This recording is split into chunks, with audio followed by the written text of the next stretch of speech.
the last several weeks we've been learning about this guy named Abraham, and Abraham was a special guy that God promised things to, and it was 3 P's. 3 P's. Okay, not the P's you eat at the dinner table, but the 3 P's. Who wants to tell me what the first P is? Raise your hand. First P. People. Hey guys. And Jesse, what is the people called? Remember? Humans. Humans. Close. Close. Yeah, yes, we are called humans. Ethan? The special people. Who are they called? What are they called? Ooh, what did you say? Israelites. Ooh, Israelites. Yeah, that's a good one. Israelites. And what did they call Abraham? They called him kind of a special name. It started with an H. Austin? Abraham. Abraham, I forgot. No, that's not it. Close. Eli? I know the second P. Oh, yeah. Okay, I'll ask you the second P after I come to this one. No. Xavier? Holy, ooh, close. It's Hebrew. Say Hebrew. Alright, so that's the people. Alright. Eli's second P? Place. Place. Ooh. Alright, now what is the actual place called? Like we call our place Hayward, or Wisconsin, or United States. But what do they call their place? Aaliyah. Church. Israel. Oh, kind of a cool theme here. So these are the Israelites, and they live in a land called Promised Land. There's a promised land. And why do we call it the promised land? Because it's a promise. All right, Blake, turn around, please. All right, the third P. Who would like to tell me the third P? Melina. People, place, and presents. They all helped you out, all right? Now, presents is not the kind of things you get at Christmas time. Presents means what? Like that time. Blessing. God is with people, place, and presents. Has God been doing a pretty good job with Abraham on that one, Xavier? No. Yeah, God's been promised. What people was born to Abraham a couple weeks ago? It's a son. Isaiah? Isaac. Yes. Is Isaac pretty special? Yes. Yes, it's very special. And last week, God asked him to do what? Sacrifices. Sacrifice, exactly. Well, this week, it's kind of a better story than last week. This week, it's really interesting. Abraham, after I wake this up here, Abraham looks a little bit like this. Should we stick? He's cold. He's that man now.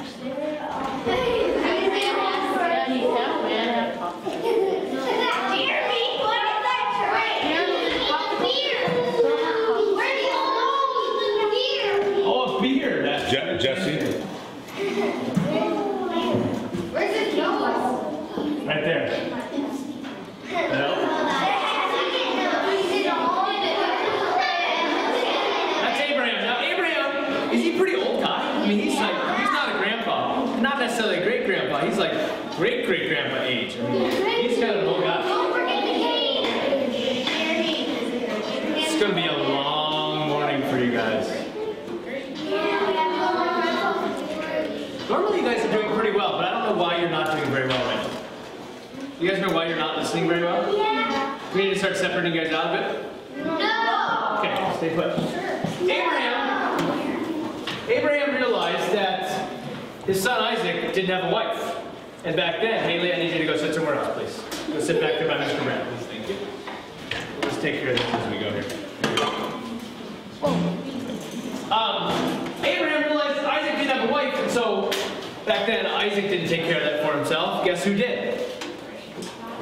His dad. So his dad told one of his servants, and his servant looks like this.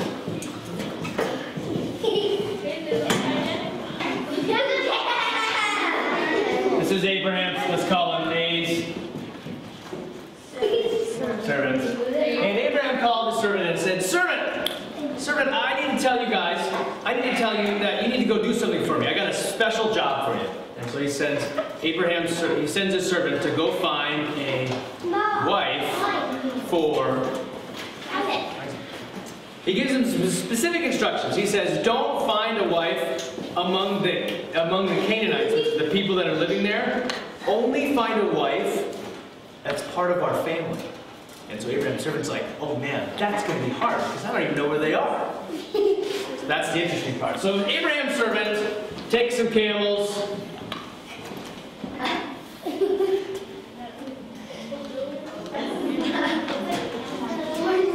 Don't make fun of my wonderful drawings.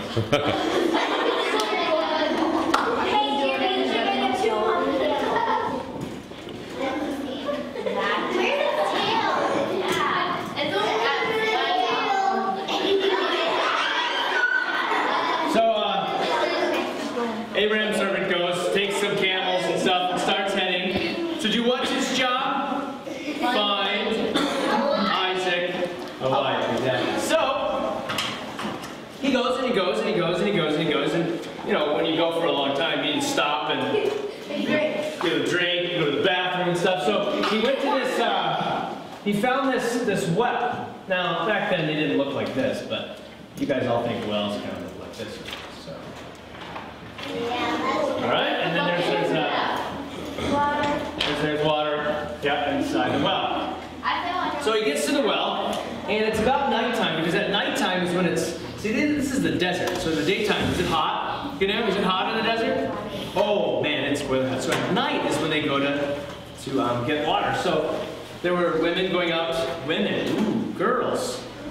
What's Abraham's servant's job? Find a wife. So he's like, oh, this is going to be good. There's going to be girls coming to the well, and maybe I'll find a wife for Isaac when girls come to the well. So he prays. So instead of just thinking on his own, Abraham's servant goes, sorry, bow your heads, take your hands away. He says, God, I really need to find Abraham's son Isaac a wife. And I can't do this on my own. I need you to help me. So here's what we're going to do, God. If I ask somebody to give me a drink, and they give me a drink, that'll be cool. But if then they ask to feed my camel, then I'll know that that's the wife.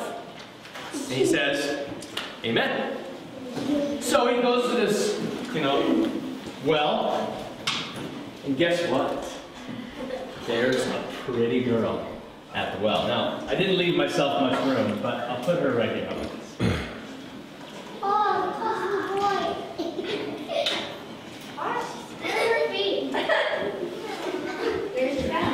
Don't laugh. Where's her legs? It's a dress. She floats. She's a bull. Okay. And there's a beautiful girl shows up, and the servant is like, maybe? And he's like, can I have a drink? And the lady goes, sure, I'll get you a drink. And so he's like, waiting. Because what is she supposed to say next? If this is the right one? Can I feed what? I drink? Yeah, you can help drink. Not drink your camel. Can I help water your camel? And so he's like, can I have a drink? And she says, sure. So she gets him a drink. Now wait a second. Why is that guy making this girl give him a drink? I mean, why can't he go down there and lift a little bucket and do this stuff? Because it's women's work? Okay. Anyway, I don't know. I just thought I'd ask you that question. So he's waiting. She gives him a drink, and he's like, oh, that's really good. But does he really care about the water necessarily? Well, maybe, but he's thinking. And then the magic words appear. Hey, man. This is the lady. Hey, could I feed your camel, drink your camel? I mean, water your camel? And then the servant is like, dude, he's thinking, my prayer, I just prayed that prayer, and then it's awesome. So this girl, and I'll tell you her name in a second, gives the water to the camel guy. You don't see the name. I know it's on the screen, but it's surprising. Surprise, surprise. So the girl gives the camel something to drink, and the servant the whole time is just going.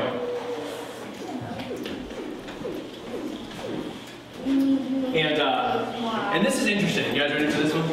Yeah. Okay. What's that here? Oh, when the camels had finished drinking, oh, he had more than one, sorry. The man took out a gold nose ring weighing a Rebekah, which is about half an ounce, which is, and 2 gold bracelets weighing 10 shekels. So those were kind of like really cool things back then. Sometimes they're cool things now. He gave her a gold nose ring, which may or may not be fun, and then he gave bracelets, which are, I think, a little bit more fun because it doesn't require piercing noses. And he asks, before he says, inside he's like, yes, I found the right one, yes. He's not saying it a lot, and the outside he's like this. He's like, here's the gold bracelet, here's the gold thing. And then he asks, whose daughter are you? So, because remember, what did Abraham say? Find a daughter from your family. Exactly. So he can't just say, dude, God answered my prayer. She asked to water my camel. So she says, whose daughter are you? Please tell me, is there room for me to spend the night? She answered, I'm the daughter of Bethuel, the son that Milcah bore to Nahor. Those names mean anything to you guys? No. And she added, we have plenty of straw and fodder. The man bowed down and worshipped the Lord.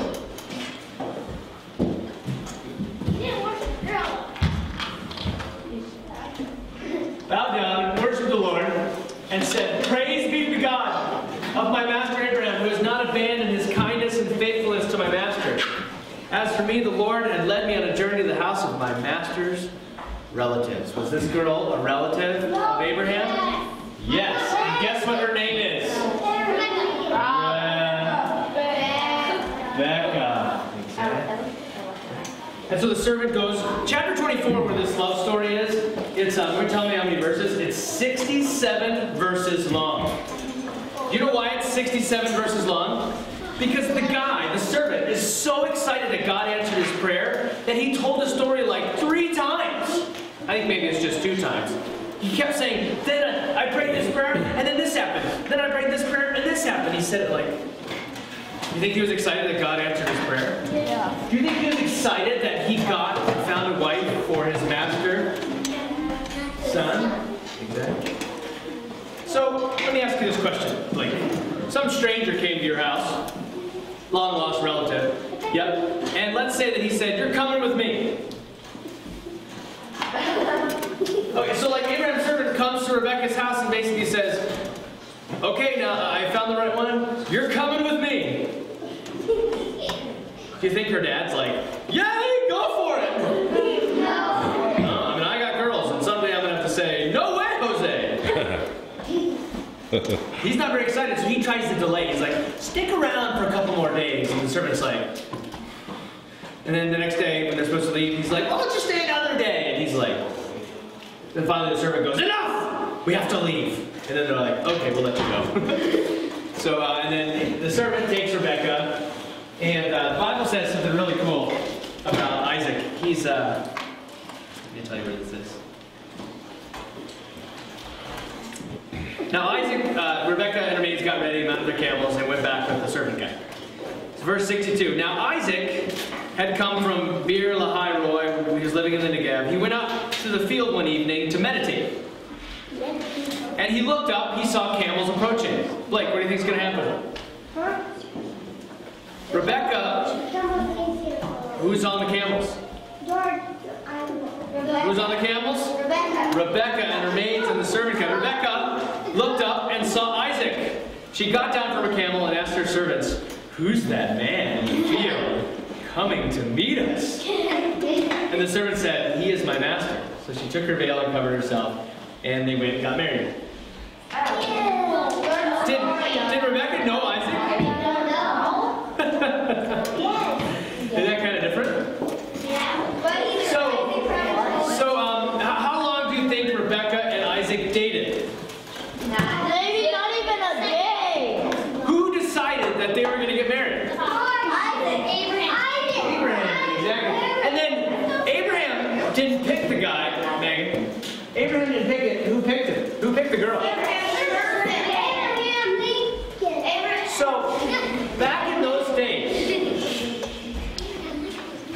days, you trusted a lot of people with your life, didn't you? So if you were Isaac, you trusted your dad and his servants to make some pretty big decisions for you, right? I mean, what decisions did they make for him? A wife and what she looked like. But I wonder if that's maybe something God's teaching us is, sometimes I think we rely on who? Ourselves rather than who did the servant pray to and then it all of a sudden happened? Isaiah? God, exactly. Do you think he was like, oh my goodness, that was amazing? And maybe the stories in the Bible there to tell us that Isaac got a wife and we're all very happy for Isaac, right? Yeah. No. Maybe 4,000 years later, we all go, maybe we should pray and rely on God more as well. Let's pray.